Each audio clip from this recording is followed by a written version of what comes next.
Здравствуйте, компания Прогресс Авто. Краткий обзор трактора Mitsubishi D1650. Сейчас, как обычно, по состоянию шин. Правое переднее колесо. Износ присутствует, но абсолютно не критичный. Плюс трещинок еще нет. Левое переднее колесо то же самое, но единственное, что трещинки уже мелкие начинают потихоньку проявляться из-за того, что стоит на солнышке постоянно. По задним шинам. Задняя левая шина в прекрасном состоянии. Сразу покажу навесное устройство. Трехточка у нас здесь. Все тяги. Кардан расцеплен, так как сейчас будем загружать трактор на филиал, и поэтому фреза будет сниматься. По состоянию, кстати, ножей на фрезе в комплектной с трактором. Вот такое вот состояние у ножей.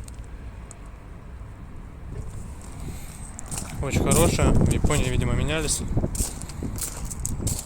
Фреза, как видно, 130 сантиметров рабочей шириной. По правой стороне заднее колесо также в отличном состоянии, износ минимальный у него. Сразу покажу по органам управления. С правой стороны под рукой водителя находится рычаг регулировки положения фрезы. Под левой рукой находится переключатель повышенных пониженных передач, раздаточная коробка, она же. По низу под левой рукой у нас включаемый полный привод. И под правой ногой блокировка заднего моста. По центру находится коробка основная переключения передач и вал сбора мощности. Также 4 передачи у него существует у нас. По приборной панели все максимально просто.